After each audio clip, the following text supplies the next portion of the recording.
Hey guys, YouTuber 100 here. Alright, and continuing the Jaladian with another Nickelodeon movie review. With my review of Lemony Snicket's A Series of Unfortunate Events.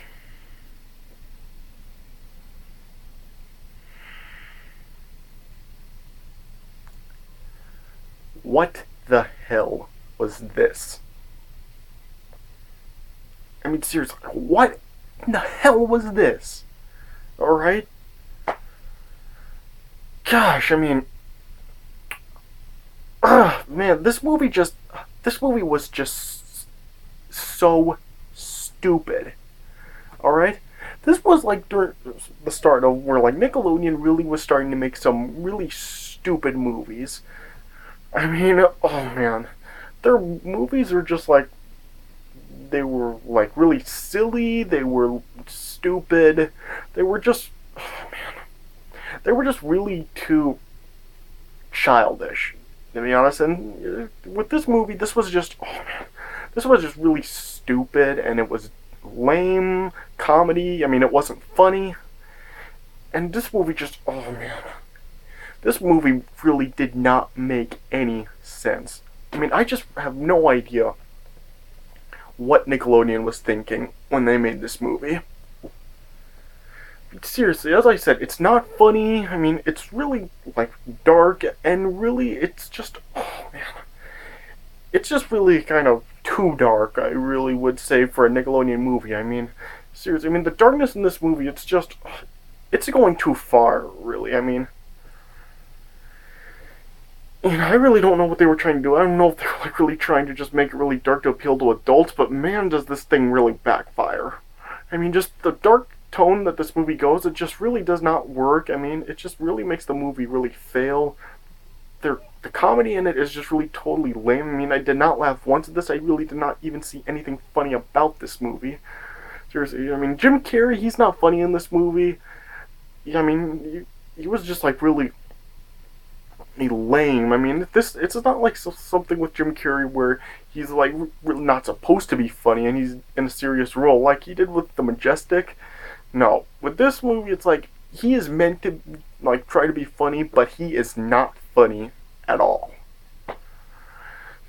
Oh man, I mean, I just really don't know what to say about this movie. I mean, I really cannot find anything about this movie that I really liked. I mean, this movie is just, it's stupid, it's over the top, it goes too far, it just really does not make sense. I mean, it has a bunch of stuff we've seen before. That's like, of course, parents dying, and the children are like dumped on another relative, and the relative, of course, isn't in it to take care of the children. He just wants to like steal the money. And then, yeah, the kids eventually get taken away after a misunderstanding, and kids are trying to tell, like, the higher authorities about who their guardian really is and how they really are. And of course, the authorities don't believe them, and so the stuff continues, and it's mistaken for like the relative is really doing something good for the children, and they're not. And oh man, it's just, oh, this is just like, it uses cliches that we've seen a bunch of times before, and it uses just elements of stories we've seen before, like the dumped on parents thing. I mean, we've seen, well, the death of the parents and dumped on another relative. I mean, we've seen this so many times. Cinderella, Harry Potter, or James and the Giant Peach. I mean, seriously, I mean, this has been used to death so many times, it's boring.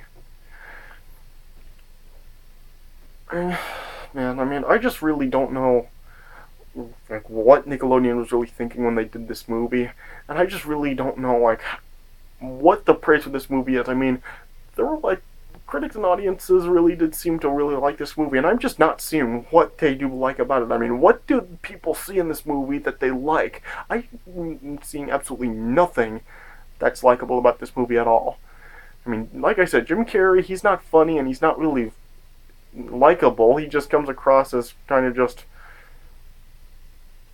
I just really don't know what to say. I mean, he just comes across as just unlikable and really just lame. in terms of comedy. The kids in this movie, they're really not charming at all. I mean, the kids really just, they have no elements that really make them look charming and really make them look like good characters. And all like relatives and supporting characters, they're all just wasted. I mean, I just really have no idea what Nickelodeon really was trying to accomplish with this movie. I just really don't see what the praise for this movie is about.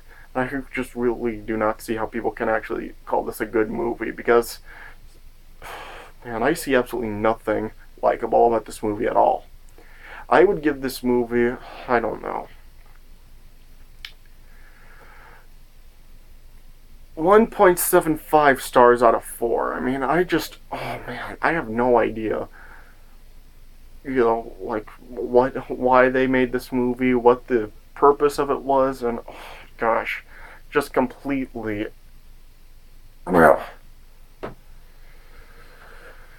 so let me just get right into it. Yeah, I'm probably just going to zoom through it real quickly because, I just really don't want to harp on about this because I just really don't have a lot to say about it. So, the movie opens up with kind of just like a small thing, like with some type of small elf movie, and then the narrator, Lemony Snicket, played by Jude Law, then interjects and just says that it's not the movie we're watching, then cut to the actual movie. And then shows 3 kids who are the Baudelaires. There's with Violet, Klaus, and Sunny. And they end up being orphaned after their parents end up dying in an unknown fire that burned their house down. Yeah, what I mean by unknown is like they don't know what caused the fire. And then, yeah, it just burned their house completely down and their parents ended up dying. And then, yeah, it turned out that they have a fortune. The kids have a fortune, and so Mr. Poe, who's in charge of their fortune, then brings them to their closest living relative, Count Olaf, who was played by Jim Carrey. And then, yeah, it's then shown that Count Olaf is only like after the money and doesn't really care about the kids. And then, yeah, he just is like making the kids do a bunch of harsh chores around the house. And then he has a group over for like a play or something, and then he has the kids make dinner for them, and it turns out it's not the dinner that he was looking for.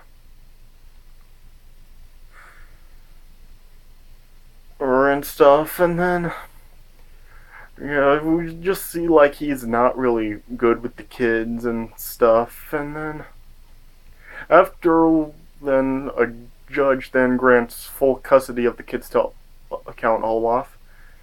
He then like stops off at a gas station to get treats for the kids, and he turned out that he stopped right on train tracks and he was trying to kill the kids, like having the car be run over by the train with the kids locked inside. I mean, seriously, you're trying to kill, and this is a Nickelodeon movie. Oh my gosh. Then, then showed like the train then approaching, and it was getting close to them, and then the 3 of them were able to come up with a contraption to get the train to change on the tracks. Then Mr. Poe ended up arriving at the scene, and then once he found Sunny in the driver's seat, then he suspected that Sunny was driving the car, and so Mr. Poe ends up taking the children away from Olaf, and Count Olaf then just assures the kids that he will find them and receive the fortune. Then, yeah, the kids are then taken to stay with their uncle, Monty. And it turned out he's a herpetologist, and he, like, has a bunch of snakes, including one that was the incredibly deadly viper, as he calls it, which was looking like really a friendly snake. And then yeah, he says like he's planning to take the kids with him to a study in Peru, but Count Olaf eventually ends up arriving in a disguise, and he's like dressed up as an Italian scientist named, and he's calling himself Stefano. And of course, the kids do know that he's still Count Olaf, but apparently nobody else does, which is just stupid. I mean, you can completely you can completely tell he was the same person, yet everybody besides the kid were just too stupid to see that.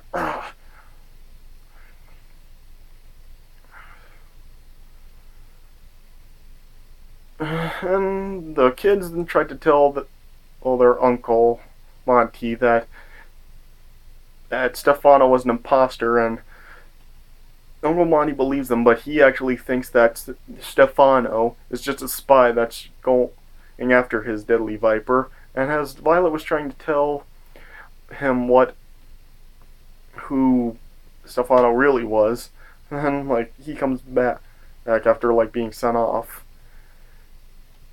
And then the kids are just sent to bed, and then the next morning,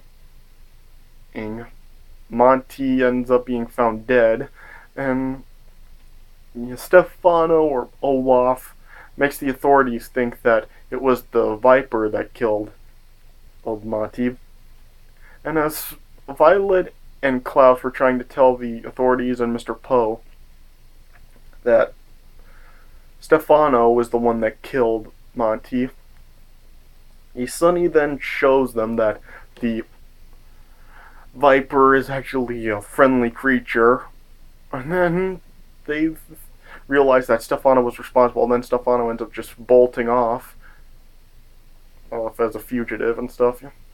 Then the kids end up being taken with their Aunt Josephine, and yeah, you can tell that they just keep like being taken from one relative to another, and yeah, it's just stupid. Yeah. And yeah, their Aunt Josephine is just like a real paranoid woman, and yeah, she's really like obsessed with safety and not wanting to take a lot of chances. And as they're shopping at a market, they then come across Olaf in another disguise, and he's basically just disguised as a pirate.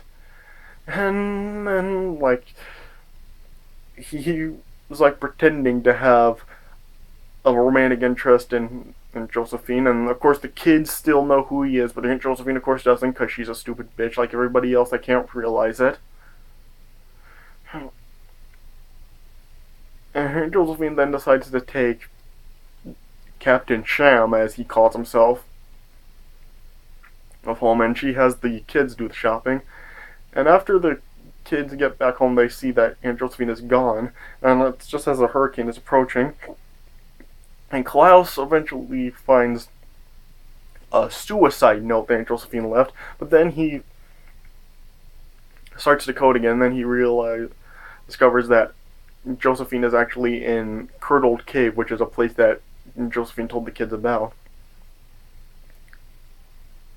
And the hurricane was starting to blow the house completely down, and the kids were able to escape from the house before it completely fell in the lake, and then they sailed off they then went off to the cave and rescued their Aunt Josephine, and then they sailed off in a lake, and then they see that they're being attacked by leeches, and then Count Olaf appears, and then and Josephine then just gives the kids back to him, thinking that he'll save her too, but then he just ends up abandoning Aunt Josephine, and then causes her to get eaten by the leeches and stuff. And Mr. Poe then comes back, and he thinks that he's seen Count Olaf rescue the kids from the leeches, and then he decides to place the kids back in custody with him again.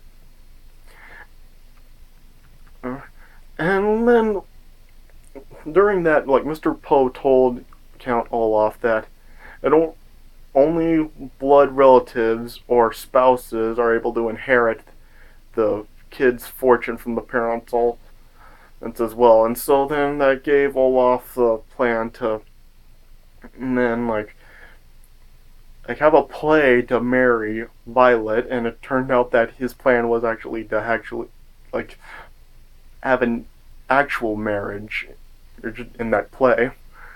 And so he then has the play, and then after Violet and Klaus discovered what's going on, they're like they're refusing to actually go along with the play, but then Olaf reveals that he's holding Sunny hostage in a cage, and if Violet and Klaus don't cooperate, then he'll drop Sunny down to her death.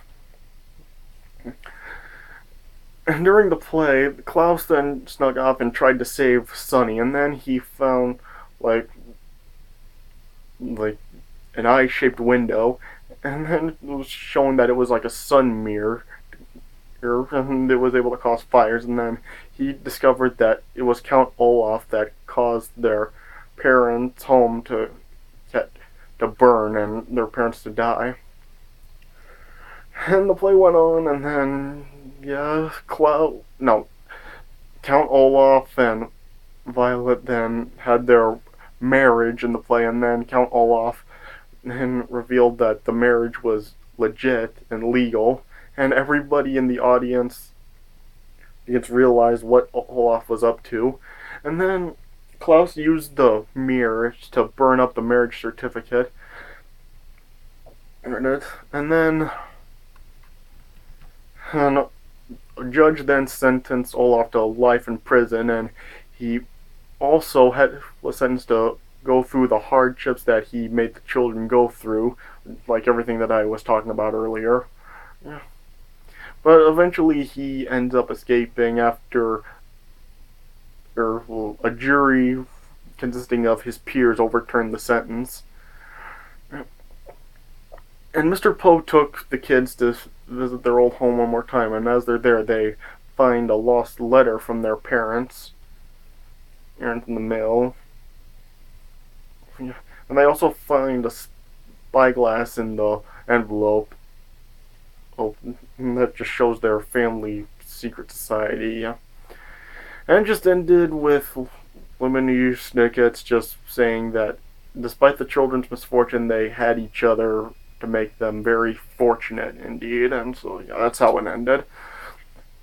So, yeah, like I said, 1.75 stars out of 4. I could have probably given it much lower. I mean, the way I've talked about it, it probably should be lower, but yeah.